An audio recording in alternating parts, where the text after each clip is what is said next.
is there a Umesh, is there a technical timeline also? Like, this is like a forming and habit thing. But is there NLP wise? Is there a technical timeline also to, if I have to influence some, or if I'm a practitioner, if I have to influence someone else, like what timeline I should tell them as as someone who is needing my help? Okay, so each person is a different case. So can we reprogram our unconscious? Yes, we can, and it takes time. And remember, every day there is something new that is going into your unconscious. Something that is positive, something that is negative. So like Zenobia rightly said, one is you have to do it every day. There's no two ways about it. Just like we have a bath every day, you have to have a bath for your mind as well every day. Just bathing your body, how can that be enough? Because the mind is where you need to really focus a lot more than your body. You don't have a physical bath for 2 days, 3 days, I'll say you'll still be healthy and fantastic. One day you miss bathing the mind, and it can cause havoc in your life. So do it every day. That is one. The second is there a timeline? Impossible to define a timeline until we understand more about the person, the specific situation, etc., etc. And even then, we can only look at a possible tentative timeline. So whenever I've done one-to-one work, I have had cases where somebody came to me with a massive problem that they were going through, and to me it seemed like they would need about 10 odd sessions to get over it. You know what magic? One session, they were free of the problem. One session, they were free. Wow. Because whatever the way they respond to those techniques is what actually makes it work. Okay. And there have been people who have come to me with really simple problems. And I thought, oh, this is so simple, it can get done just in one session. And voila, it took about 15 sessions to help them get out of that problem. So is there a particular timeline? So that was in my initial stages. So after that, I've stopped giving any kind of timelines to anyone about any kind of reprogramming that they want to do in their life. Because I realized it's very different from person to person. Yes. Right. So Zenobia, may I ask you something? This is something that, when you were talking, in case, you want to manifest things, you have negativity in your mind or negative people around you, you write that negative thought on a piece of paper, you shred it or you burn it, and then you replace it with the possible thoughts, right? So we understand that's a process, right? But beliefs define us. It's completely on our belief. So is there a way you can change your belief? It's very important. The whole of NLP is about changing your belief systems. I know people who money doesn't come to them easily and effortlessly because they believe they have to slog. They believe hard work will bring it. They believe money doesn't grow on trees. It does. You plant teak wood and you'll be a millionaire 20 years from today. So it's your belief system in everything that slowly and steadily needs to be cleansed and wiped out, reprogrammed. And triggers, we have triggers in NLP where trigger could be something, someone's, for instance, say their husband cheated on them. The next time they see anybody with their husband, they'll believe, oh, is my husband cheating again? The thought in the mind is so strong, the belief. Probably from childhood, they could have seen their father cheating on the mother, and that is embedded in their mind. Your belief systems come from your parents, sometimes from past lives even. So you have to be very careful what you believe in. Don't believe what you just hear people saying, gossip, you don't know. And one rule is my guru taught me, Kashinathan Iyer says, don't judge anybody. If you judge somebody, this one's daughter ran away. Universe will bring an opportunity where you will get a granddaughter and she will run away. Universe always brings back what you do. Be very careful of not judging anything. Allow everyone to live how they want. Don't interfere in karmic patterns of people. You just bother in this lifetime if you can handle your mind, your body, your subconscious mind, and slowly use more of your heart and less of your head. Yes. The distance between the heart and the head is the strongest and longest in the world. Start using your instinct, your gut feeling. When something tells you don't go here, don't go. Believe me, if you follow your instinct, I have seen magic happening in people's lives. Start reprogramming love, reprogramming joy wherever you go. My mother used to say, leave that place a little happier than it was yesterday or the moment before you went. And if you just follow this, all the angels, the whole universe will start working for you. Yes. So beliefs can be changed. Yes. So to add on to what Zenobia is saying, here's a simple tool which has been prevalent in India since ages and ages and ages. Okay, and that tool has now been repackaged in the Western way. Use that tool and you can immediately start working on changing that beliefs. And that tool is called jap. Yes. Jap. Instead of jap of a praise of a god or something like that, do a jap, or what we nowadays call as affirmations. Yes. Chant your affirmation continuously. One single affirmation, chant it continuously, opposite to whatever belief you have. So whatever belief you have, if it is negative, oh my god, I can never get rich, I will always remain poor. If you have that belief, now just I am rich is a lovely chant. It's a wonderful affirmation. Just chant it continuously, at least 21 times like Zenobia says, or if possible for you, the more number of times. So from 21 you could go on to 49, you can go on to 101, and do that immediately on waking up in the morning, and far more important is right before you go to sleep at night. Use this tool and you can immediately start working on your beliefs. And there are many more tools and techniques within NLP that help you work on your beliefs. Just too complex to go into in this kind of a session right now. Hope that helps. Affirmations, writing your beliefs, writing what you want to manifest is just the right way. These are the tools to kind of change. In fact, I'll share an personal experience. So, I always used to see my dad. I think he's watching the live right now here. And, every time I saw him, and I come from a priest family in Varanasi. So all of us are like totally devoted into, temples and all. So from the childhood, I saw my dad, because he was a banker professionally, and, he had time or he had no time, he always used to do jap. I didn't know what he's chanting, but he used to do. So, as a curious child, I went to him. I was like, why do you, is it like a thing you do, we should do every day, or, what do you say? I was interested in knowing what does he ask for something, or, so he's saying, no, this is, he defined that there is nothing religious about it. And it is not something pertaining to Hindus that, So he told me, do one thing, do an exercise, go and research on every religion and tell me who doesn't do jap.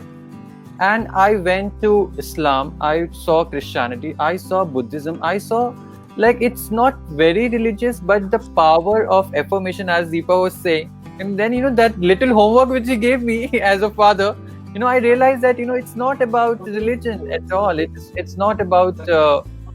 it's about believing oneself. And then I realized jap was, when he explained me the entire process of jap, then I realized that no, this is, self-belief. It's telling oneself, one's unconscious mind to, yes, that this thing will happen, and then rest, obviously, And you have to be very careful of your affirmations. Yes. Do it in past, present, perfect, as if it's already happened. Yes. Yeah. It's very important. Like someone wants to conceive. I used to, 25 years ago, teach a line, I have conceived a happy, healthy, normal baby. And once when I was teaching 60 students, one lady got up and very rudely said, you don't know how to teach affirmations. You can't say this. So, my guru had taught me. I was very offended. So I asked her, I said, what am I doing wrong? Please tell me. She said, I have had 6 miscarriages. What will I do in conceiving a 7th time? You must teach, I've conceived and delivered. a happy, healthy, normal child. Now, she was right. Yes. In her reality, I didn't think of Exactly. that. So you learn from every student, from every situation. So whenever you are, don't affirm, I am going to get, I will get someday. No, I am happily married. As if the thing has already happened. You visualize it in your mind and you say it that way. Yeah. And the words no, don't, can't, won't, shouldn't should not be part of your life. Don't use those words in your vocabulary. I had read this somewhere, Zenobia. The universe doesn't recognize words like no, I don't have, I'm not able to. These disempowering words are the words that the universe does not recognize. In fact, when we were planning this episode, Deepa, if you remember, somewhere around last week, we were planning this episode and we were too excited to get Zenobia and Umesh together. We read your profiles. We were like super excited. We'll form the questions, this, that. And during the same time, so, when we were drafting the question, I'll agree to the fact that, Zenobia, you will not like this, but I was watching news all the time when I was doing the thing. So, in the news, there is, I'll not write. Don't watch COVID. Don't watch COVID. No, not COVID.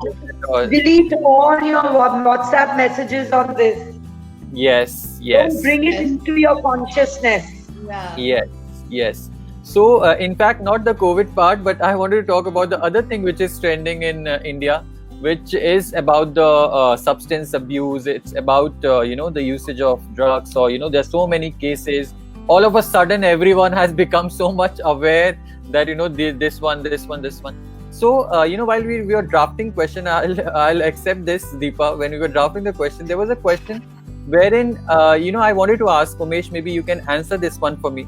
That, habits like this, because, they say that, once you get addicted to certain substance, or, it's very, very difficult. You have to go through that, cleansing process and all that thing.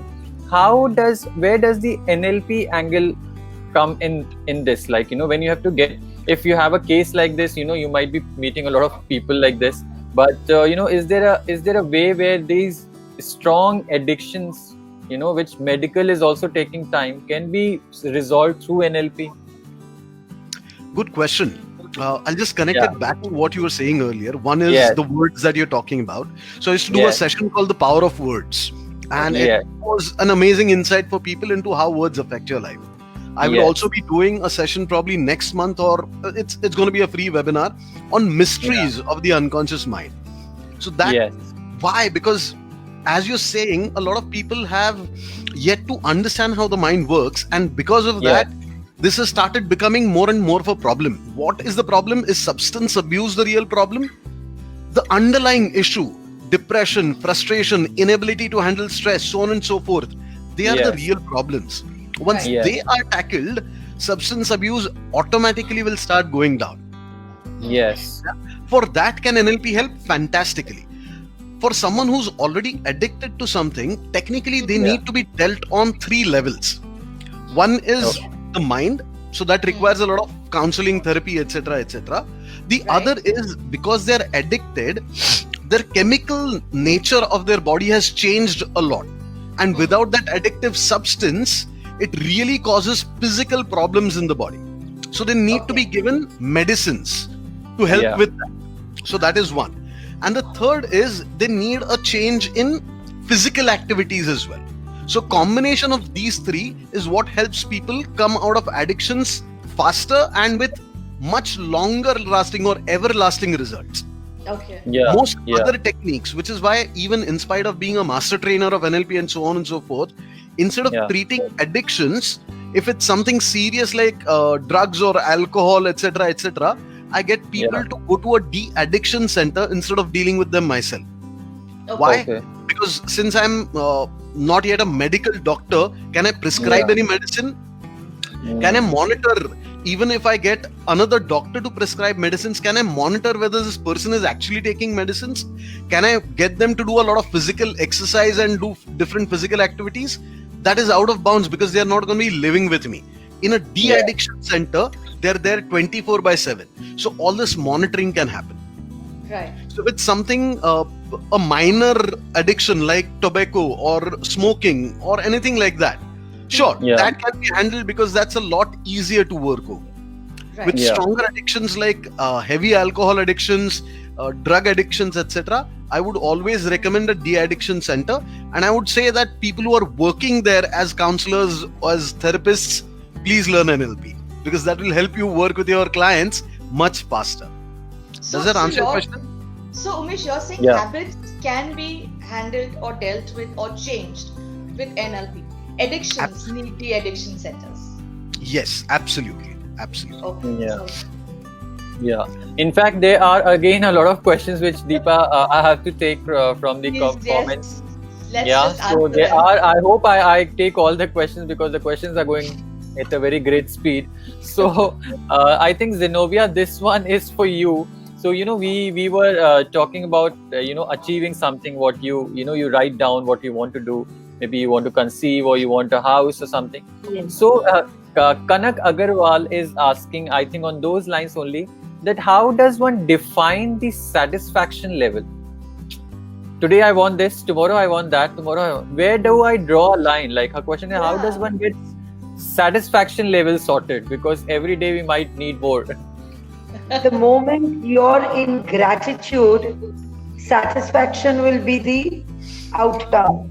Otherwise, no matter what you get, you still want the other person's wife. The other person's grass is greener. There's always that feeling. Yes. By and large, knowing what you have, staying in gratitude, counting your blessings of what you have, and valuing what you have. And I've seen some parents wanting to give their children everything.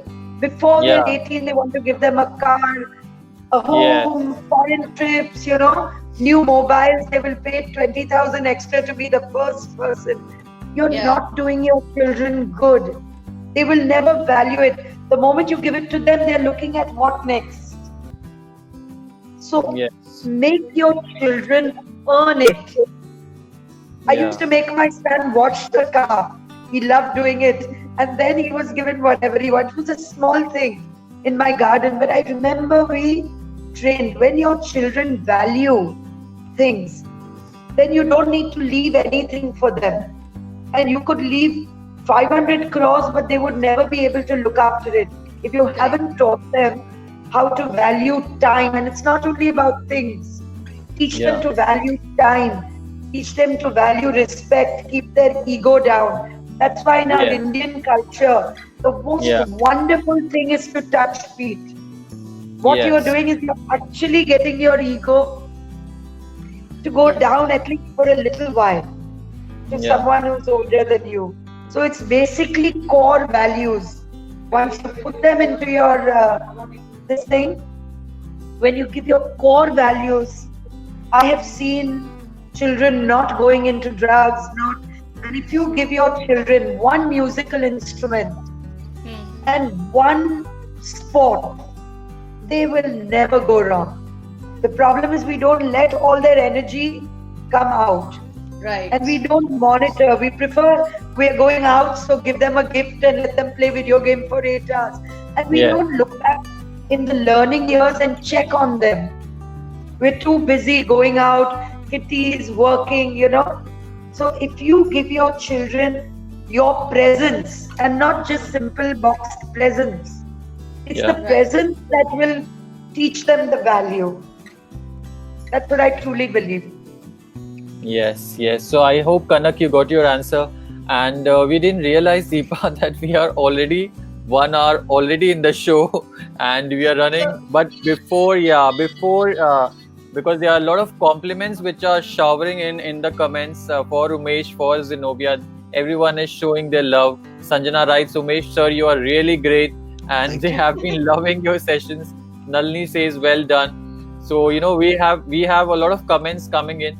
So I'm sure. So before I let you go, Umesh and Zenobia, we want to know like 3 simple tips which people, obviously after this live session and after watching this video, a lot of people would have a lot of questions answered with you too. But before you go, we wanted just from each of you 3 tips to rewire our brain and to, whatever we have been talking, like Deepa was talking about manifestation and all. So how do we rewire our brain? Like 3 simple tips from you as an expert for our fans who are watching us right now. Yes. Sure. So I'll let Zenobia go first this time, because I watched some of your earlier episodes and I realized there is a possibility this kind of a thing can come. And when it comes to, putting things into structures, like 3 tips or 5 techniques, etc., I'm a bit weak. I'm better at explaining things in the flow. So what I've done is I've written them down somewhere, because I thought you guys might have this kind of a question. So I'll let Zenobia go first till I search for them on my phone right now. Yes, definitely. I would say the 3 are gratitude, gratitude, and gratitude. Just bring Shukrana into your life. Have a gratitude journal. Count your blessings. And just give your parents a hug today after this 1 hour. Please go give your wife a hug, give your parents a hug, and just say thank you for everything they've done for you. I think that's the only thing I have followed, and it works like magic. These are indeed magical words. These are indeed magical words for everyone who has. I think Zenobia, you've summarized it saying gratitude. Gratitude will get you places. Gratitude will enable you to manifest everything that you need in life. So it's just about saying that one, feeling the gratitude, yes, that emotion of gratitude, and using the words thank you. Absolutely. Simply amazing, Zenobia. Simply amazing. So I'm going to read it out, because from school days till now, I've been very bad at, reproducing exact words. So I'm going to keep it short by reading it out. Okay? Sure. So tip number 1 is develop the habit of searching the positive in everything, which means constantly, no matter what situation you come across, just ask yourself, what's good in this? That's all. What's good in this? Look for the good, because that will help you develop the habit of staying positive and therefore getting more and more positive things in the world. So that's tip number 1 to rewire your brain. Tip number 2 is keep learning newer tools and techniques to work on your own mind. Keep learning more and more, because the human mind is very complex. So the more tools and techniques you have at your disposal, the faster you'll be able to work on your mind. So keep learning, keep learning, keep learning. Okay. And the 3rd tip, very simple. I can say that without looking. Take action. Very important. In the words of Nike, just do it. Because a lot of times people learn 10,000 different things, and instead of using what they've learned, they just feel nice looking at the certificates that they have on their walls or in their file or wherever. They talk about, I know this, I know that, I've learned this, I've done that. How much of it are you really using? Because it's when you take action is when you start actually rewiring your mind. So take action. That's tip number 3. I hope that helps. It's yes.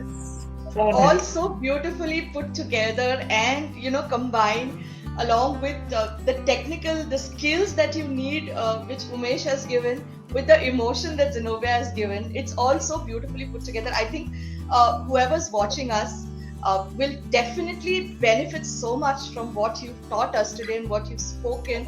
I'm personally going to, I really thank you so much, both of you. I'm personally going to ensure that, I put everything into action, Umesh, whatever I've been thinking, manifesting, removing the negativity out and getting positivity into my life. I'm definitely going to work on all of this. Yes, and here I have to confess something, that usually we do this screen side chat and we have different practitioners coming in, and for the first time I have lost the track of the time. I have lost the track of the questions, because there was so beautiful information which you two have given. I think we will treasure this for a longer period of time. Absolutely. And I don't know about others. Obviously, a lot of people are writing, but me and Deepa, will be on it, Deepa. All the tips which Umesh has given, all the habits, and Zenobia, I'll make a note of it that I don't watch Corona news at all. And obviously the positive manifestation. And it is great to have you on the show today, and I wish this could go on and on for like 2-3 hours, but we have been really blessed to have you two together on this show, and we have so much to take home today. And for all those people who are watching us right now, they are obviously overwhelmed, which I can see from the comments flowing in.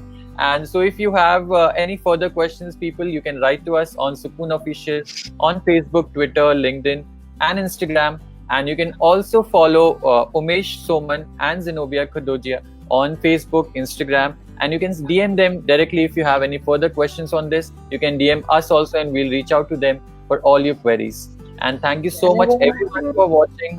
I want to thank Shushma and wish Sukhoon all the best. You're doing a wonderful job. Thank you so much on behalf of Shushma and Sukhoon team. Thank you so much. Thank you so much. Shushma, thank you a lot for making this happen. Thank you, Team Ice Global, Anupam, Deepa, for being here with us. Getting me and Zenobia to meet after such a long time. Indeed. I'm making this happen. Yes. I will send it to you, Zenobia. Yeah. We'll also text you. Thank you all very much. Thanks a lot. And this conversation we are definitely going to treasure for life. Thank you so much.